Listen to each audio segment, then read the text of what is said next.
You paid for me. Now take me, she whispered. The human's bold move shook the galaxy. The merchant of Nebula 6. The marketplace of Nebula 6 floated in the void like a jeweled spider's web, connecting 1,000 different worlds through commerce and necessity. Ren Kavari adjusted his worn merchant's coat as he stepped from his ship onto the bustling main concourse. Unlike many human traders who relied on intimidation or deception, Ren had built his modest fortune on reputation, fair deals, honest prices, and an uncanny ability to find exactly what his clients needed. Merchant Kavari, a four-armed Direxian dealer, waved from her stall. You're just in time. Those Terran spices you wanted arrived yesterday. Ren nodded, making his way through the crowded thoroughfare. The station's artificial gravity felt slightly heavier than he preferred, but it was worth the discomfort. Nebula 6 was where fortunes changed hands, sometimes legitimately, sometimes not. His real purpose here wasn't spices. An old contact had messaged about rare navigation charts, star maps that could cut weeks off the journey to the Cressida system. As he turned down a narrower passage toward the inner rings, the opulence of the main concourse gave way to dimmer lighting and establishments, catering to more specialized tastes. The Crimson Eclipse Lounge occupied a prime spot at the intersection of two major walkways. Its entrance shimmered with holographic dancers from a dozen different species. Ren felt the familiar discomfort he always experienced in such places, but pushed through the threshold anyway. Inside, the air was heavy with exotic incense and low conversations. A human with taste, purred a voice from behind the curved obsidian bar. Or perhaps just lost? Ren turned to find himself facing a female Astrian, her purple skin catching the low light in iridescent waves. Like all her kind, she possessed an ethereal beauty, graceful limbs, features that seemed carved from living gemstone, and eyes that shifted between deep violet and midnight blue depending on how she moved. Neither, he replied, approaching the bar. I'm looking for Terius. The collector is occupied, she said, mixing a drink with practiced precision. Perhaps I can help. I'm Lyra. Up close, Ren noticed the thin silver chain around her neck disappearing beneath her collar, the mark of a contract servant. Among the Astrians, such arrangements were rare and typically signified massive family debts. He'd heard rumors about the consortium bringing Astrians to Nebula 6, but had dismissed them as exaggerations. You work for the consortium? He asked quietly. Something flickered in her changing eyes. For 3 more years, unless someone buys my contract. Her tone was light, practiced, but Ren detected the tension beneath. And how much would that cost? The question escaped before he could reconsider. Lyra smiled, a practiced gesture that didn't reach her eyes. More than most merchants could afford, even successful ones like yourself, Ren Kavari. He raised an eyebrow. You know me? I make it my business to know everyone interesting who comes through those doors. She leaned forward slightly. Terius will be free in about an hour. Until then, would you care for a drink? Ren hesitated. Navigation charts suddenly seemed less important than understanding why an Astrian whose people were known for their freedom and artistic cultures would be bound in service so far from home. I'll have whatever you recommend, he said, settling onto a stool. And perhaps a story about how someone like you ended up in a place like this. Lyra's smile shifted, becoming something more genuine, if sad. That's quite a tale, merchant. Are you sure you want to pay the price of hearing it? The price of freedom. 3 days later, Ren found himself in the private offices of the consortium, a sterile chamber high above the marketplace chaos. Across the polished table sat Director Vamis, a thin-lipped human whose eyes betrayed nothing but calculation. You understand this is unusual, Vamis said, sliding a contract tablet between them.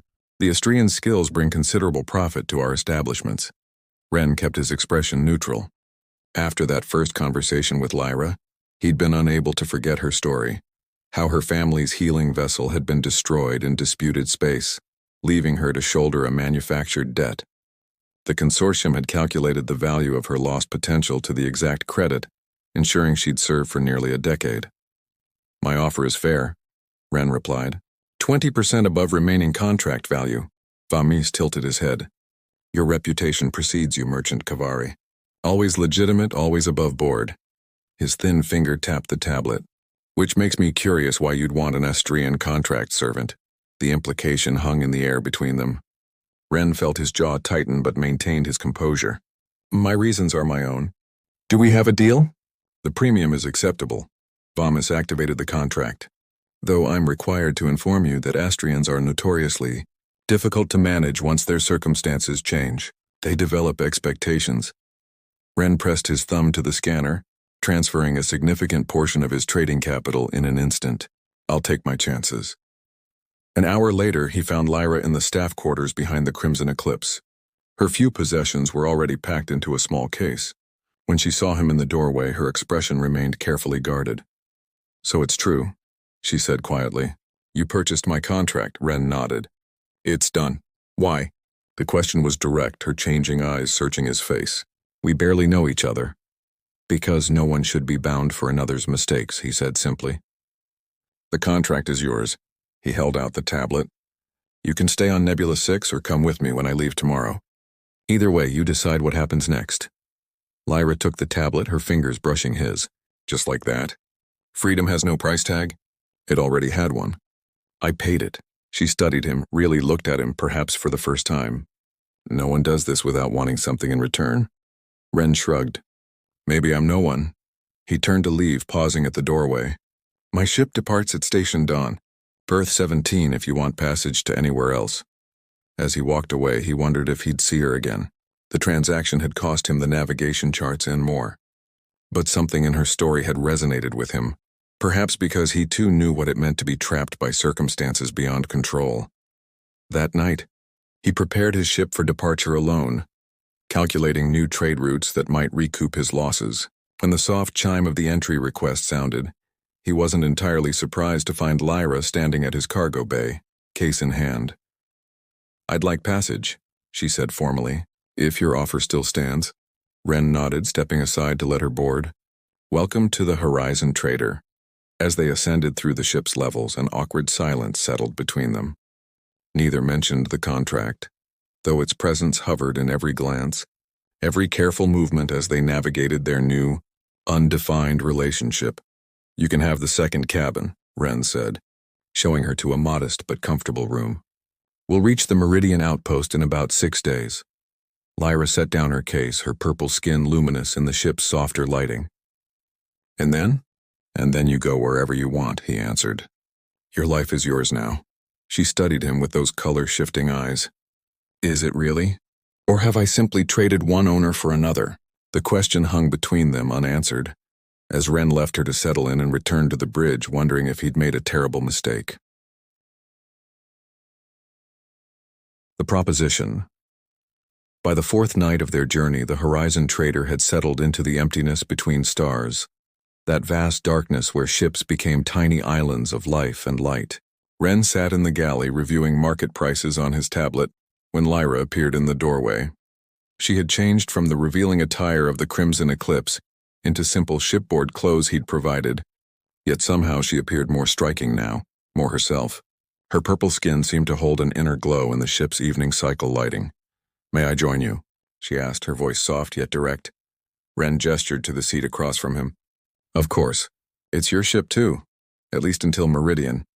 She slid gracefully into the chair, those remarkable eyes studying him. I've been thinking about our arrangement. There is no arrangement, he said quickly. You're free to— Freedom is a complex thing, she interrupted. On my world, we believe true freedom comes from choice, not absence of obligation. Her fingers traced patterns on the table's surface. For 3 days I've watched you. You work alone, trade alone, travel alone. Ren set down his tablet. It's simpler that way, is it? Lyra leaned forward slightly. Or is it just familiar? Something in her directness made him uncomfortable. Most humans found Astrian communication disorienting. They spoke truth as they perceived it, without the cushioning politeness of human interaction. Why are you here, Lyra? In my galley at this hour? She rose from her seat with fluid grace and moved around the table until she stood beside him. The faint, impossible-to-identify scent that seemed unique to Astrians, like starlight-given fragrance, filled his senses. You paid for me, she whispered, her voice low and intimate. Now take me. Ren stood abruptly, creating distance between them. That's not why I bought your contract. I know, she replied, following him. That's why I'm here by choice. Her hand reached out, fingers lightly touching his arm. You saw me as a person when others saw property. But I see you too, Ren Kavari, a man who trades in goods but keeps himself separate from connection. He looked down at her hand on his arm, purple against his tanned skin. You don't owe me this.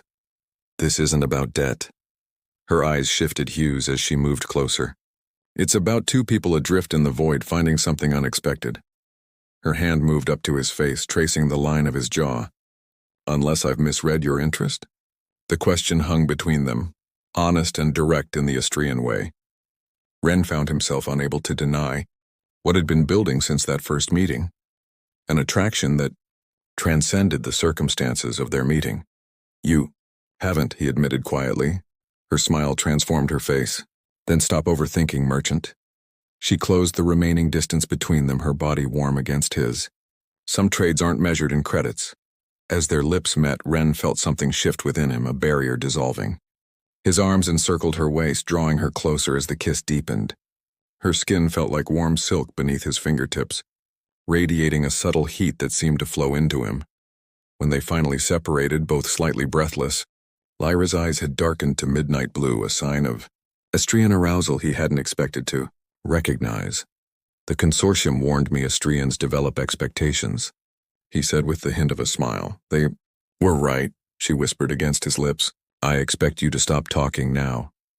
As they moved together toward his quarters, Ren realized that whatever happened next, whatever complications arose from this night, some prices were worth paying, some risks worth taking, and some transactions changed everything. And crossing stars, the Meridian outpost appeared on the view screen as a glittering construct of interconnected habitats and docking arms. Usually, Ren felt relief at the sight. Another successful journey completed. Today, he felt only a growing unease. We'll be docking in 30 minutes, he announced, turning to find Lyra watching him from the bridge entrance. The past 2 days had transformed their relationship into something neither had anticipated. What began as a single night had evolved into a connection that defied the simple categories of rescuer and rescued, merchant and passenger. Their bodies found each other with increasing familiarity, yet their conversations remained cautious, both aware of the approaching decision point.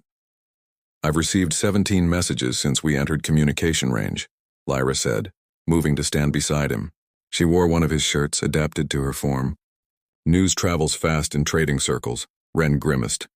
The consortium? And others. Apparently a human merchant purchasing an Astrian's contract only to... She paused, a smile playing at her lips. Engage in such an unconventional arrangement has caused quite the stir. He hadn't considered the consequences beyond Nebula 6. Will this create problems for you? For your people? My people have always been objects of fascination, she replied, resting her hand on his shoulder. But this is different. Some see it as scandalous, others as potentially transformative. The word hung between them as Ren guided the ship toward their designated berth. Transformative. These past days had certainly transformed him, awakened feelings he'd buried beneath years of solitary trading. But what about after today? Meridian was where they had agreed she would disembark, reclaim her independence completely. As they completed docking procedures, Lyra disappeared to gather her few possessions. Ren focused on the technical tasks, trying not to think about the emptiness his ship would hold once she left. When the airlock chimed with a priority message, he almost ignored it. The sender identification made that impossible. Trade Commissioner Hallex, the highest authority in this sector. Merchant Kavari, the stern-faced official began, without preamble. Your docking privileges have been temporarily suspended pending investigation. The Interstellar Trade Commission has received formal complaints regarding your recent transaction on Nebula 6.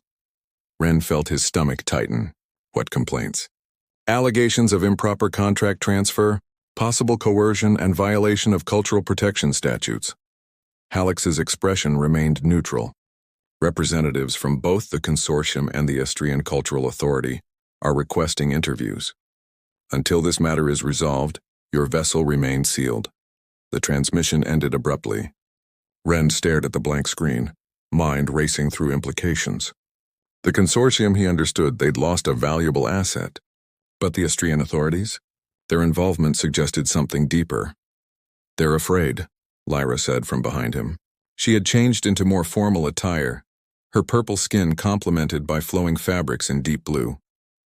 What we've done challenges more than just the consortium's profit margins. Ren turned to face her.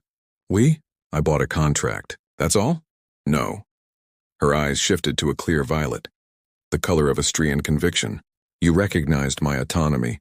Then you responded to my choice.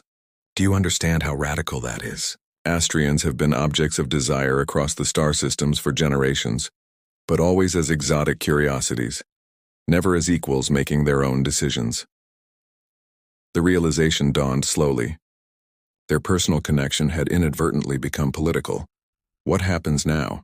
He asked. Lyra approached, taking both his hands in hers. Now we decide if what we found is worth fighting for. Her eyes searched his. The authorities will separate us for questioning. They'll offer you compensation for your loss. They'll tell me it's in my people's best interest to maintain our cultural distinction. Ren felt something fierce rise within him. And if we refuse? Then we become something new, she whispered. Something neither human nor Astrian customs have categories for. Her fingers tightened around his. But we would face opposition from all sides. Through the viewport he could see officials approaching the docking tube. Time was running out, is that what you want? He asked, voice low and urgent. To challenge entire systems for this? Lyra's answer was to pull him close, her kiss containing all the certainty her words could not express. When they separated, her eyes had darkened to that now familiar midnight blue. They're coming to take our statements, she said. What will you tell them about us? Ren looked at the approaching officials, then back to the remarkable being before him. Not property, not exotic companion, but partner. His answer would change everything. The truth, he said finally, that some transactions can't be measured in credits or contracts. His hands framed her face gently. And that I'm not letting you go.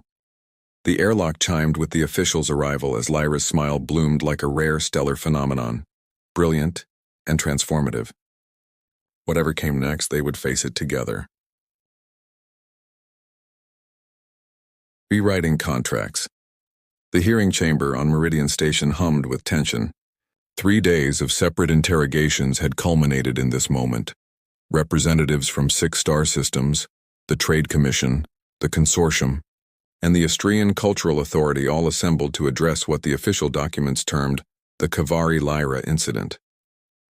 Ren sat stiffly in his designated place, uncomfortable in formal attire.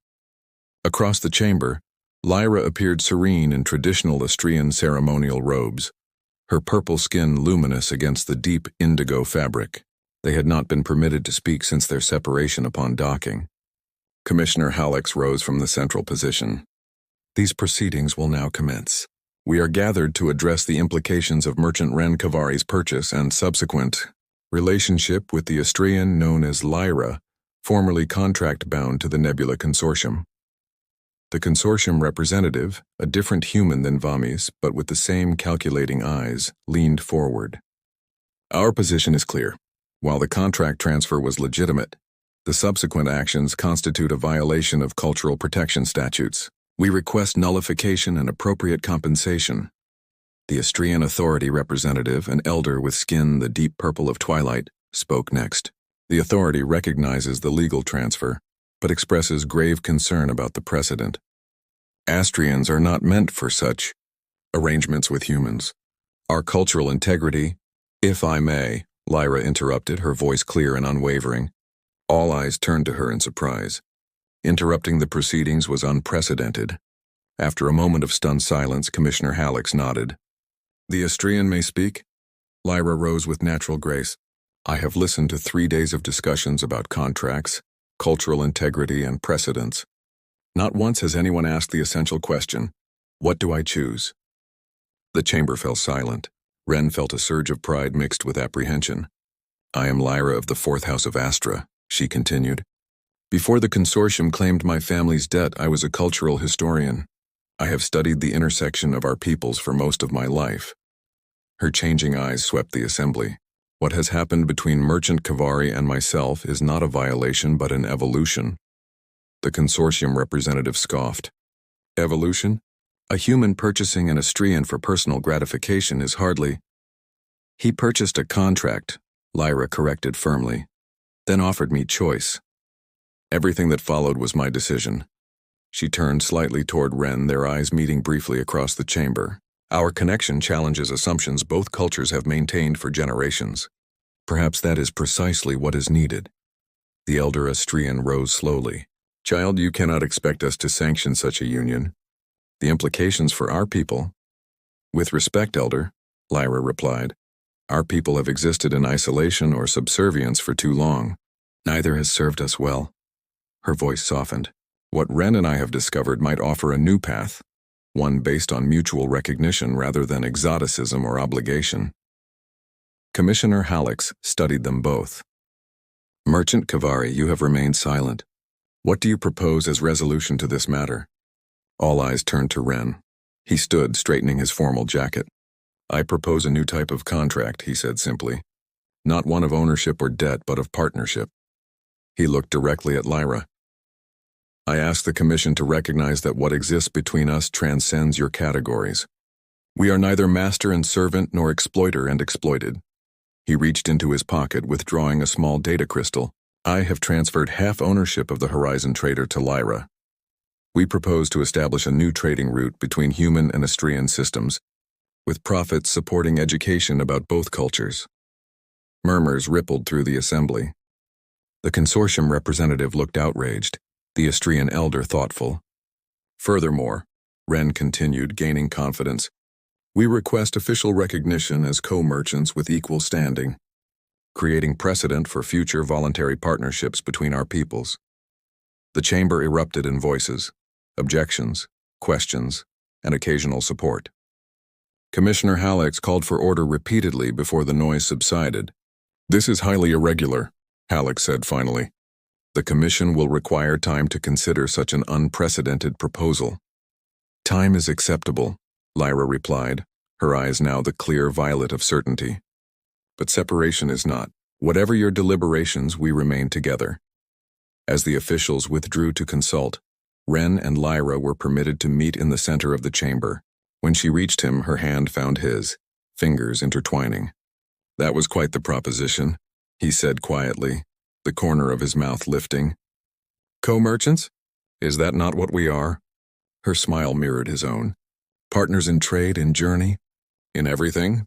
Around them, representatives continued their heated debates. But in that moment, their universe had narrowed to just the two of them. A human and an Astrian who had found something transformative in the spaces between stars. Whatever they decide, Ren said, lifting their joined hands, this doesn't change. Lyra's eyes shifted to that perfect midnight blue. No, she agreed. Some contracts are written not on tablets but on hearts. Those are the ones that truly bind.